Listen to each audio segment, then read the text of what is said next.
Buenos días y bienvenidos al podcast El Camino Económico de México. Mi nombre es Gloria y junto a mis compañeros Emilio, Jenny y Jimena vamos a hablar sobre la evolución económica y política de México, desde el modelo Easy hasta la actualidad. Hola, yo soy Emilio y en esta podcast explicaremos cómo México pasó de una economía donde el Estado tenía muchísima participación a un modelo neoliberal más abierto al comercio internacional. Hola, yo soy Jenny. También hablaremos sobre las crisis económicas, el desarrollo estabilizador, el Telecán, el TEMEC y las consecuencias sociales que tuvieron todos estos cambios en la población mexicana.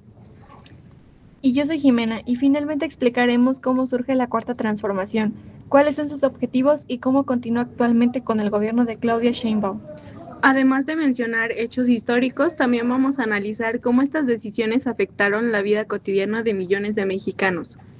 Porque muchas veces hablamos de economía como si solo fueran números, pero realmente las crisis, la inflación o el desempleo afectan directamente a las familias.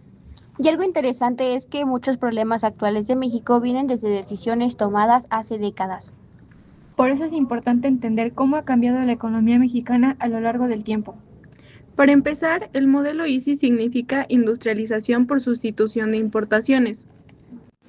Este modelo buscaba que México produjera dentro del país lo que antes compraba del extranjero. La idea principal era fortalecer la industria nacional y evitar tanta dependencia económica de otros países. Y el modelo comenzó a fortalecerse durante el gobierno de Lázaro Cárdenas del Río. Aunque Cárdenas no creó directamente el ICI, sí dejó bases importantes porque aumentó mucho la participación del Estado en la economía. Por ejemplo, durante su gobierno ocurrió la expropiación petrolera de 1938. Eso significa que el gobierno mexicano tomó control del petróleo, que antes estaba en manos de empresas extranjeras. Y gracias a eso se fortaleció Petróleos Mexicanos, mejor conocido como Pemex. Muchas personas consideran que esa decisión ayudó a fortalecer la soberanía económica de México. Aunque también hubo críticas porque otros países reaccionaron negativamente al principio. Pero en general, el cardenismo es recordado como una etapa donde el gobierno buscó apoyar más a trabajadores y campesinos. Y honestamente sí parece que el Estado tenía un papel mucho más activo en comparación con años posteriores. La primera etapa del modelo Easy se enfocó principalmente en producir bienes básicos. Por ejemplo, alimentos, ropa, calzado o productos de uso diario. En ese momento tenía bastante lógica porque México necesitaba cubrir primero las necesidades básicas de la población. Además, producir dentro del país ayudaba a generar empleos y fortalecer las industrias mexicanas. El gobierno protegía a las empresas nacionales mediante impuestos a productos extranjeros. O sea, se intentaba que las personas compraran productos mexicanos en lugares de importados. Y eso ayudó a que crecieran varias industrias nacionales. Aunque también provocó menos competencia, y a veces algunos productos mexicanos eran más caros o de menor calidad. Pero aún así, el modelo permitió un crecimiento importante de la industria mexicana. Y poco a poco México dejó de depender tanto de productos extranjeros. Desarrollo estabilizador y milagro mexicano. Después vino una etapa muy importante llamada desarrollo estabilizador. También se le conoce como el milagro mexicano. Esta etapa ocurrió aproximadamente entre 1954 y 1970. Durante esos años, México tuvo mucho crecimiento económico y bastante estabilidad. De hecho, la economía mexicana llegó a crecer alrededor del 6% anual. Y actualmente sería muy difícil ver un crecimiento así durante tantos años seguidos. Durante este periodo se construyeron carreteras, hospitales, escuelas y viviendas. Además, crecieron mucho las ciudades y la industrialización avanzó rápidamente. Muchas personas consideran que fue una de las mejores épocas económicas del país. Porque había empleo, estabilidad y crecimiento al mismo tiempo. Aunque tampoco todo era perfecto. Sí, porque mientras las ciudades crecían muchísimo, las zonas rurales seguían enfrentando pobreza. Y eso demuestra que el crecimiento económico no siempre beneficia a toda la población por igual. Además, muchas personas migraron del campo a las ciudades buscando mejores oportunidades. Y eso provocó crecimiento urbano acelerado y problemas como sobrepoblación en algunas zonas. Inflación y devaluaciones. Durante esos años también ocurrieron problemas de inflación y devaluaciones en 1948, 1952 y 1954. La inflación ocurre cuando los precios suben y el dinero pierde valor. Mientras que la devaluación ocurre cuando el peso vale menos frente al dólar. O sea que muchas veces los productos se volvían más caros y las familias tenían que gastar más dinero. especialmente en productos importados. Y aunque el gobierno intentaba mantener estabilidad económica, poco a poco comenzaron a aparecer problemas más fuertes. Porque el crecimiento económico también necesitaba muchísimo gasto público. Y mantener ese ritmo no era tan sencillo como parecía. Tercera etapa del ICI y desequilibrios. Después llegó la tercera etapa del modelo ICI. Aquí el gobierno comenzó a pedir muchos préstamos para mantener el crecimiento económico.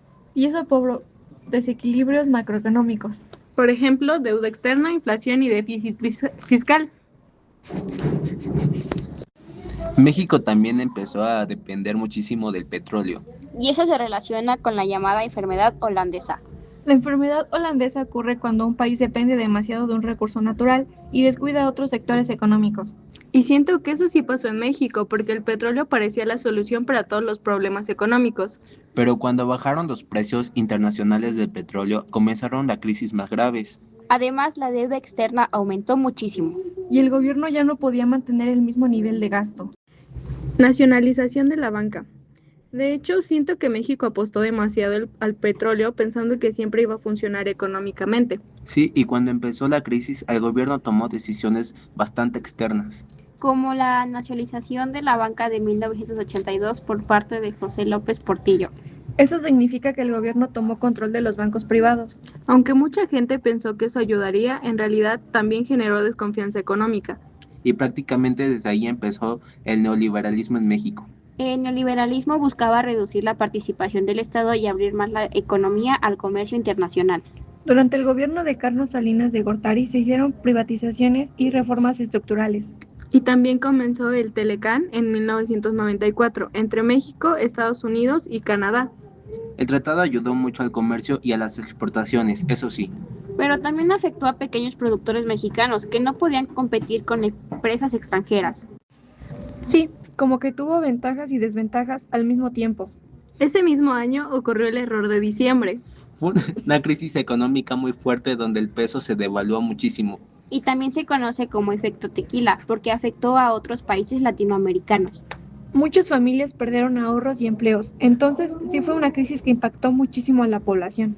Después, Ernesto Zedillo intentó estabilizar la economía. Y años más tarde ocurrió la alternancia política con Vicente Fox. Eso fue muy importante porque el PRI dejó la presidencia después de más de 70 años. Y mucha gente tenía expectativas enormes de cambio en ese momento. Aunque realmente varios problemas económicos y sociales continuaron. Después, durante el gobierno de Felipe Calderón, ocurrió la crisis financiera del 2008. Y además aumentó muchísimo la violencia por la guerra contra el narcotráfico. Luego, Enrique Peña Nieto impulsó nuevas reformas estructurales. Pero también hubo muchas críticas por corrupción y desigualdad social. En 2018 llegó Andrés Manuel López Obrador con la llamada Cuarta Transformación o 4T. La 4T buscaba combatir la corrupción y fortalecer programas sociales. Y durante este periodo el Telecán fue reemplazado por el TEMEC. El TEMEC incluye nuevas reglas laborales, comerciales y digitales entre México, Estados Unidos y Canadá. Y actualmente Claudia Sheinbaum continúa con este proyecto. Aunque todavía existen retos importantes como la inseguridad, la pobreza y la desigualdad. Sí, porque al final cada modelo económico ha tenido cosas positivas, pero también consecuencias que siguen afectando al país. En conclusión, México ha pasado por muchos cambios económicos y políticos a lo largo de su historia. Algunos modelos ayudaron al crecimiento económico, pero también provocaron crisis y desigualdad. Y muchas decisiones tomadas en el pasado siguen influyendo actualmente en la vida de los mexicanos. Por eso es importante entender estos procesos y analizar tanto sus beneficios como sus consecuencias. Gracias por su atención. Nos vemos en otro episodio del podcast.